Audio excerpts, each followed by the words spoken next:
Halo semuanya, jumpa lagi dalam video Kang Wawan.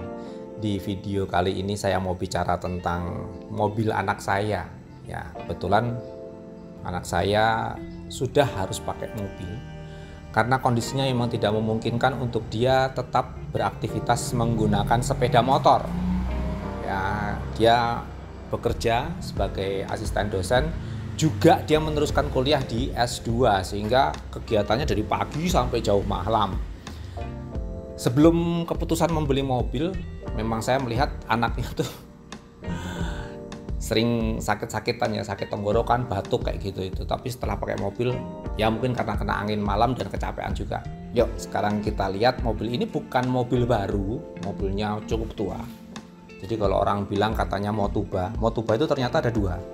Ada mobil tua banget, ada mobil tua bangka. Itu versi saya. Ya, kalau mobil tua banget itu ya di atas 20 tahun, nah seperti ini tua banget ya, di atas 20 tahun. Tapi kalau mobil tua bangka mungkin di atas 40 tahun kali ya.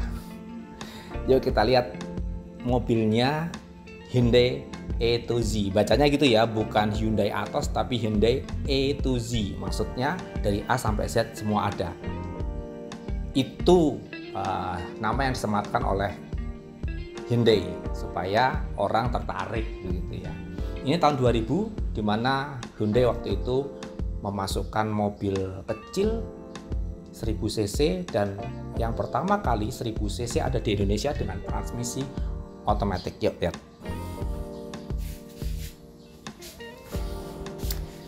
Nah ini mobilnya. Mobil ini kalau kita search ya di beberapa situs gitu ya, banyak yang bilang bahwa mobil ini adalah entry level ketika seseorang beralih dari sepeda motor lalu menggunakan mobil. Ya, ini mobil yang cukup cukup murah lah ya, biayanya cukup murah, harganya juga tidak begitu mahal, hanya seharga Vario lebih dikit karena anak saya menukarnya Vario tahun berapa kemarin Varionya? 2021 ya? 2023 Varionya.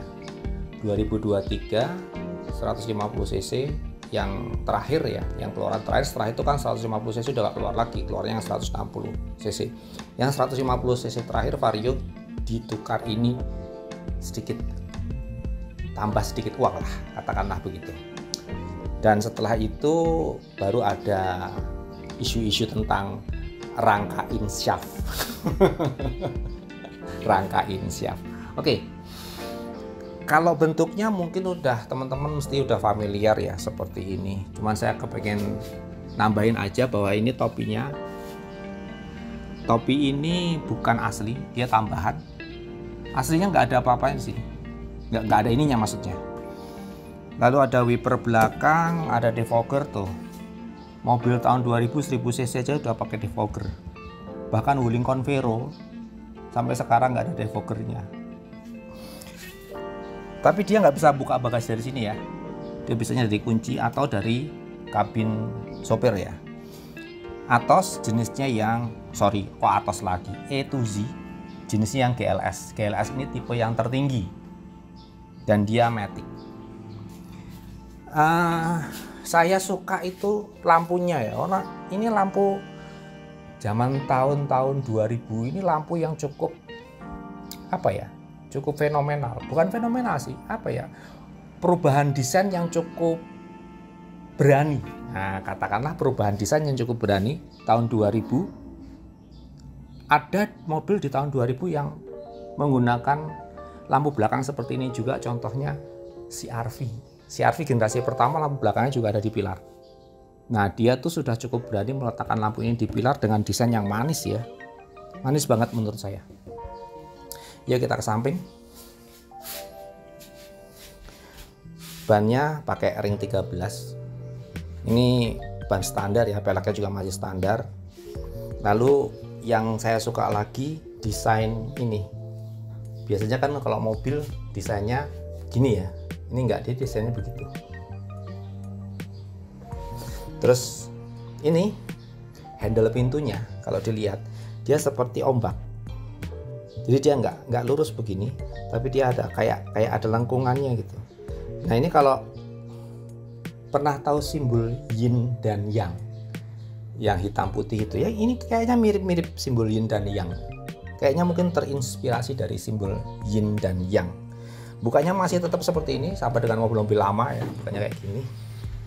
Ini ada blackout di sini, nggak tahu ini blackoutnya asli harusnya.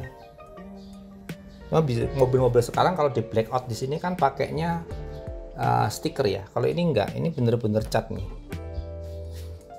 Terus di bawahnya ada karet list pintu ini ya, list body.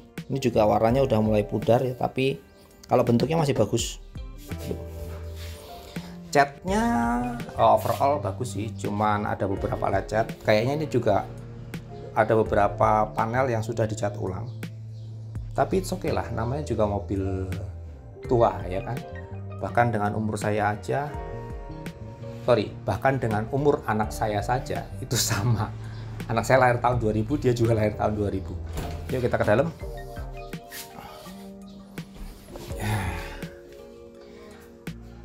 Pertama kali mobil 1000 cc yang memiliki power window ya, dia ini. Cuman yang belakang masih engkol ya, depan udah power window. Apa ya yang unik? Kayaknya udah nggak ada yang unik lagi. Oh iya, posisi mengemudinya ini sebenarnya kalau untuk urusan kursinya itu enak. Jadi dia bisa direbahin, bisa dimaju mundurin. Ini kita bisa maju mundur gitu ya. Terus bisa juga direbahin. Cuma yang nggak enak itu posisi ini, posisi pedal. Ya, harusnya kan kalau dibikin agak ke dalam gitu, nah kira-kira di sini itu enak. Tapi posisi pedalnya di sini, jadi kaki itu nggak bisa selonjor gitu loh. Kalau posisi nyupirnya ini, setirnya juga fix ya, nggak bisa dinaik turunin, nggak bisa dipaju mundurin. Jadi ini juga agak kurang ergonomis ya. Tapi it's okay lah, mobil dengan tahun segitu untuk dipakai dalam kota gitu, it's okay, nggak ada masalah.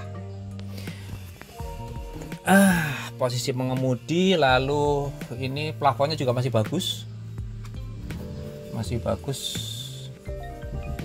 nggak ada kotor-kotornya. Kalau jok ini kayaknya sudah di retrim ulang. Transmisi matic, apalagi yang harus dibahas? Jadi di standarnya mobil ini ada jam digital yang posisinya di tengah-tengah. Jadi setiap orang dari setiap tempat duduk bisa melihat dengan jelas ya. Terus di sini ada hazard, ini ada defogger, ini ada tombol untuk fog lamp, ini head unitnya ini udah ganti ya. Kalau yang aslinya itu dia pinggirnya cekung gini ya, melengkung gini ya, aslinya melengkung. Ini kan karena udah nggak asli jadi kayak kekecilan gitu ya. Ini ada tombol untuk buka tutup angin ya, udah ada di depan. Ini lengkap nih, semburan arah anginnya lengkap, bisa di setel dari sini. Untuk temperatur AC ini fan-nya. Nah kita ke cluster speedometer ya.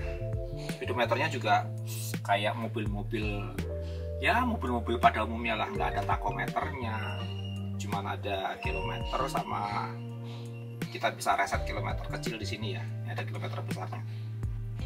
Mobil ini didapat udah cukup pengalaman juga karena udah menempuh 260.000 km. Ya. Nah ini bedanya antara Visto dan Atos itu ada di sini. Kalau Atos lagi E to Z. Kalau E to Z itu ini terbuka ya. Jadi bener-bener nggak ada tutupnya. Nah kalau yang Visto kembarannya itu bentuknya dashboard sama persis, cuman dia ada tutupnya. Jadi ada pembukanya, ada tutupnya, itu bedanya. Namun di mobil E to Z ini ada gantinya. Gantinya adalah ini. Di bawah ini ada laci. Nah, ada lacinya. Cukup besar sih. Bisa buat nampung barang-barang. Di sini ada cup holder. Di belakang juga ada cup holder. Yang unik anak saya dapat mobil ini itu seatbeltnya lemah. Seatbelt, untungnya seatbelt sebelah kiri ya, jadi dia harus diginiin lah. Speaker ada di dua sisi, ada di sini sama di sana. Ini ada buat tempat naruh-naruh barang, di sini juga ada buat tempat naruh-naruh barang. Di pintu sebelah kiri juga sama, ada buat tempat naruh-naruh barang. AC-nya bisa dingin, bisa juga panas. Cuman di mobil ini temperatur untuk pengaturan suhu panasnya sudah diputus ya, karena untuk menghembuskan udara panas itu dari air radiator. Nah, saluran air radiator yang berjalan ke sini tuh sudah diputus di depan. Jadi kita kalau pakai heaternya udah nggak bisa. Bisanya cuma suhu dingin aja. Dan ini kebetulan mobilnya lagi sedikit ada masalah di AC-nya, jadi nggak begitu dingin. Habis ini ada tukang AC datang sih. Saya punya tukang AC langganan yang datang, bisa kita panggil lah, daripada kita ke bengkel AC, dia bisa datang dan dikerjakan di rumah. Di sini ada sun visor, ada kaca cerminnya. Yang sebelah kanan nggak ada, cuman tempat untuk naruh duit mungkin ya di sini, atau kartu juga bisa. Kartu tol kayaknya enggak deh, kayaknya mobil ini nggak akan masuk tol, mengingat usianya sudah uzur ya. Yuk kita ke depan. Kayaknya di belakang sudah pernah dibahas ya di video saya sebelumnya, cek aja. Oh ya, pengaturan spionnya dari dalam tapi pakai tuas seperti ini, jadi dia bisa diatur naik turunnya gini, kiri kanannya juga bisa diatur. Jadi kita nggak perlu buka kaca untuk ngatur spion. Nah, kalau yang tipe di bawahnya, di bawah tipe GLS, ngatur spionnya masih dari luar pakai touchscreen ya. Kalau ini sudah tidak touchscreen lagi, tapi pakainya stick kecil yang ada di sini. Ada antena, spionnya juga bisa ditekuk. Tampilan depan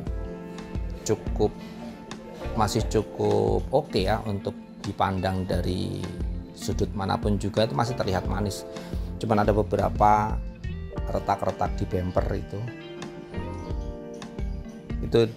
dibetulin bisa, atau kita cari bumper yang kampakan ya, kalau orang bilang ya, ada mobil satu dihabisin gitu, diecer istilahnya gitu.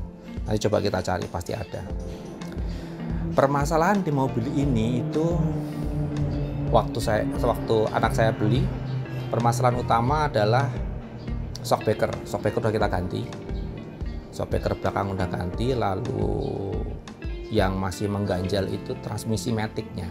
Jadi transmisi maticnya sampai sekarang masih belum oke banget ya. Sudah dilakukan beberapa kali perbaikan sih, termasuk kuras oli matic, kita turunin karternya, ternyata kotor banget karternya, banyak gram-gramnya. Dan kita udah ganti dengan oli yang baru, sudah agak mending, tapi masih ada sedikit delaynya. Nah, saya lagi nunggu cairan aditif. Menurut beberapa informasi, cairan aditif itu bisa menyembuhkan transmisi matic yang jeduk, yang delay, yang pokoknya semua problem di transmisi matic itu teratasi hanya dengan aditif oli. Tapi itu juga pro kontra. Ada yang bilang jangan dikasih aditif, nanti jangka panjang maticnya bisa jebol gitu ya. Kalau kita nggak coba kan kita nggak tahu ya. Coba aja. Kalaupun kita harus turun overhaul transmisi matic, toh kita pernah mencoba dan harganya juga nggak mahal ya kan. Kita coba. Kalaupun itu bisa jadi baik, ya kita pakai selamanya. Kalaupun itu tidak menjadi baik, ya mau gimana lagi, ya overhaul lah. Ya, kita akhiri saya video ini sampai di sini. Nanti mungkin saya akan bahas lagi tentang mobil ini, apanya, bagaimananya di video-video selanjutnya. Ini video perkenalan saja, oke? See you on the next video. Terima kasih sudah menonton. Bye.